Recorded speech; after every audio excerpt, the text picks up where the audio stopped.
So we started the project in January after we purchased 2 wildlife cameras. I've been setting them up on trees with all my friends to catch wildlife.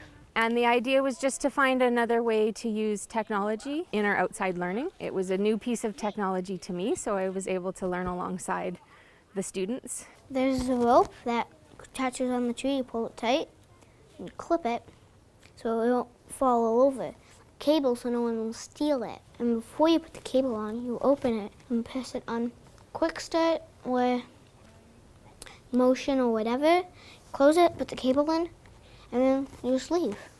It fit nicely into some of the inquiry that we've done in the past around asking questions. And so we just started with the kids coming up with different questions that they thought may be answered by setting up the cameras out in the forest. The camera might capture maybe an animal coming to see what that camera is doing there.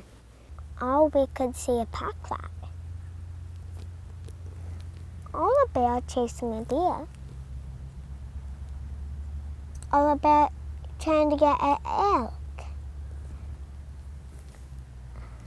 There could be anything.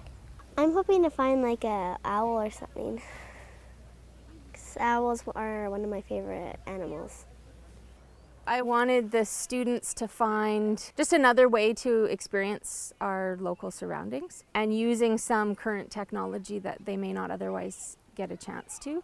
But it's a technology that, from kindergarten and up, they can easily use, and I think that's very empowering for them.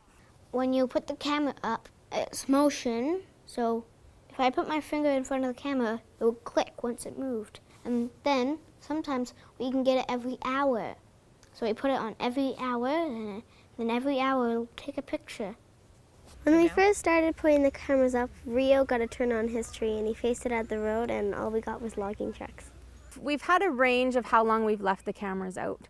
Our initial projects, when we were trying to learn how to use the cameras, it was a week at a time. Every time that we took a camera down, we brought the memory card back to the classroom and then would look at the pictures all together. Sometimes we had a very few pictures, so we'd have to talk about why that might have happened. Sometimes we had pictures where we couldn't see anything on it.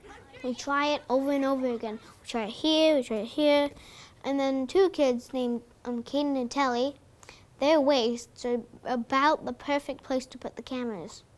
We saw lots of deer, lots and lots of deer. That's pretty cool because you can see all like the natures, and you can see like what the deers look like, their faces and stuff. And once we put it lower down on the ground, we ended up catching a coyote and a skunk. I was surprised that we got to see a picture of a coyote. I remember we got my dog on one picture. She was going after a deer. Well, the winter was really fun. We got to put on snowshoes and walk in the snow, putting the camera on the trees. We saw deer like we did in the summer. Just for them to get that understanding of how frequently the deer are out in the forest, and that there is maybe another benefit to the forest besides how we use it. I only thought that owls could just fly and catch mice, but they do other stuff. Sometimes they make homes in trees or up on a stick.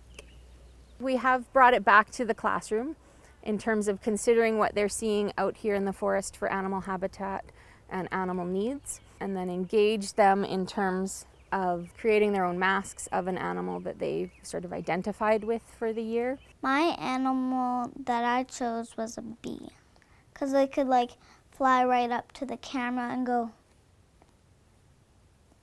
I used my skiing goggles, I used cardboard for my nose, and I used fluffy ears with feathers. Same with making the habitats. They did some cardboard box dioramas. It makes them start thinking again that this is home for wildlife as well as a place that we use, and that we can both use and enjoy the area together, but to consider how our actions may affect this area. It's awesome, and there's animals out here, there's animal habitats, and on this leaf, it's living. Somebody else already snapped this, but it was a living leaf. It's a living plant. Now this is dead, but this is not. The whole thing is still alive. And that happens with all. Oh yeah, We're sort of at the end of this year's use of the cameras. And so the students have done some reflecting on what they've learnt and what they still wonder about the cameras. And from that, a few questions came up. One of them wanted to know if the time-lapse function would work to capture the growth of a plant. So that was the one group. we all talked about it. We looked for a big tree beside a small tree, and it was actually really tricky, but we agreed on it by talking, so it worked out pretty good. Initially they were going to use a tree, but decided we couldn't find a suitable tree in the right location. So they're looking at a plant and see over the next 2 weeks if we can get some sort of change in the plant over time. And the second group, the question developed whether there were more deer traveling past the cameras during the day or more at night. In setting up their camera by a wildlife trail, they're hoping to take a look at the data afterwards and see.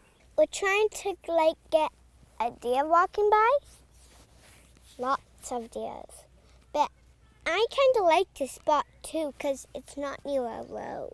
A road would just catch lots of logging trucks. So like if we can get more deer in the day than night or more deer in the night than day. I'm not sure, but I choose there would be more deer in the start of dayish night or night. We're probably gonna get more deer at night because there's more people in the day. They're just so keen about it because they want to see what's on the camera that week. They can hardly wait to get at it. So there's all those spin-off skills as well, using a camera, being a little patient about getting the information from it, and then trying to make sense of it. So it's really great because it's all across the curriculum. They have all sorts of language arts lessons, math lessons. It's very broad. It shows some of the kids that there's a lot of interesting technology which tends to engage them that can be applied outside. So it can go beyond sitting on your couch, but that you can take it outside. And in some ways it's a big game because you don't know what we're going to catch and we don't know what's going to happen. And then next year I plan on continuing to use them and perhaps some even longer monitoring, so we could set it up for a couple of months somewhere and let it capture that long-term data. I've heard things about how long it takes for human scent to leave an area. So we didn't get any of the predators coming past the camera, so it could be interesting to look at something like that. We'll see what the kids want next year.